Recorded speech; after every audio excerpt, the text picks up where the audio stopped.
Hello and welcome to Metro Matters. I'm Mary Sitt. If you're a regular commuter on Metro, you've probably noticed bus shelters popping up all over the city. No, your eyes aren't playing tricks on you. We're in the middle of a new program where we're installing 100 bus shelters this fiscal year. Here to tell us more is Vince Obregon, Associate Vice President of Infrastructure and Service Development. Vince, thanks for being with us. Thank you.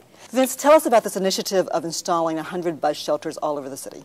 Well, we're always looking at strategic ways that we can improve ridership, improve the transit experience. It's a proven fact that shelters improve ridership.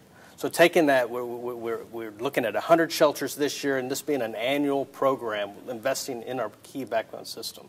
Now, we have always installed bus shelters, so how is this program different from what we did before? We're always looking at ways to invest in our core bus system. The 100 Bus Shelter Initiative, we're taking a strategic look at 14 core routes. These are the heaviest used geographically. They cover the region the best.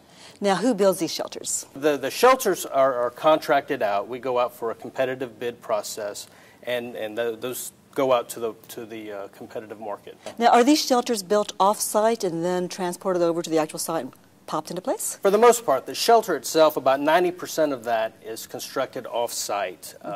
As the site work is being done, the prep, the foundation, and the sidewalks are prepared to receive the shelter. And then, of course, the shelter comes out on a truck, and it's loaded. And there's a big crane that just picks it up and pops it right into place, right? Popped into place, and then the crews do some finishing work. They do the glass work. We'll have a kiosk. We do trash cans and benches, and kind of the amenities come in later. Nice. So sort of drop and lock. Exactly. Tell me, how long does it take to install one? From getting a go-ahead and moving forward, the process takes about a month. We have to, once we identify the site, we have to engage in a permitting process with the City of Houston or the county, depending on where the site's located. Put in the design, the drawings, and get the contractor on board. So about a month on average. And then the actual installation process is about 1 or 2 hours. The long lead time, obviously, is the site work. Once we go to a site, we have to ensure that we have accessibility. It's got to meet ADA requirements. We have to have a foundation. So there's some engineering and surveying work that has to take place. In parallel, the structure is constructed, and then when it comes out to the site, you see it locked down, right, and then they do the finishing touches. It's pretty dramatic. I was out there watching it one time. We were videotaping. How much do these shelters cost? Well, the shelter itself, the fabrication on average is about $8,000. Okay. But when you look at the full body of the work, there's site work. You have to do foundations, sidewalks. You have to look at accessibility if you have wheelchair ramps, those types of issues.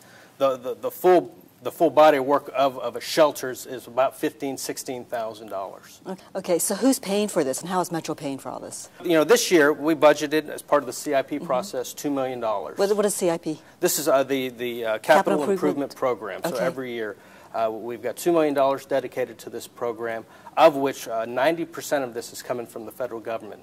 FTA grants, some of it is ARRA funding, and some of it are local grants. So what are some of the actual routes that have gotten these shelters recently? Well, some of the routes are the Bel Air 2, the Westheimer, the 82 Westheimer.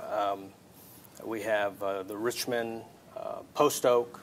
And then some on Beach Nut. I remember actually Fondren and Beach Nut area. Right. There was a new one that popped up right at the HBU campus, which is great. Entrance number 2. I watched that one. It's very dramatic. Now, is Metro building these shelters off-site, or who does it? For the most part, the shelters are subcontracted out. We go out to the marketplace. We get low bids for the fabrication of the shelters. And then I understand we actually build some shelters, too, in-house at one of the facilities. Is that right? Right. We do have the facilities maintenance group of Metro maintains a fairly large inventory of spare parts and things. They can do some very minor repairs if a shelter gets damaged. But it's mainly done on a minimal basis. Case-by-case basis. So they do, it's mainly for maintenance then, right, and replacement parts. Right. Can you tell me what sort of partnership does Metro have with the City of Houston in building these shelters? We're always working with our partner agencies, whether it be the City of Houston or the county or the small cities. If they're going to be doing some road work, in some cases using general mobility money, this is the money that we give to the city. We to help improve transit and infrastructure, is that right? Right. We'll work with them and identify if there's locations that need shelters. Possibly while they have the resources out there, they have the crews and the equipment. They can put the sidewalks and the foundations in, and the Metro comes in later and does the shelter work. So we're able to split, basically split the costs with the city. That's great, because that then enabled us to do more shelters. Is that right? Exactly, right. And also, it's not very big. It's like a 6x12 shelter, so the actual foundation pad is not that big a deal for the city to do if they're already doing something in that area. Is that right? Like I said, they're already doing sidewalks. They're already doing. They have the excavation, the equipment out there. Okay. Now I understand there's a committee in Metro that actually looks over the requests for shelters. Can you tell me about this committee? Right. We meet monthly. We've got representatives from different departments. Within Metro, you have representation from the police, from safety, from operations, from government affairs. And basically, we receive requests for shelters, and each site is looked at on its own merit on a case-by-case basis. How many requests do you get? Do you have stacks and stacks you guys have to look through every month?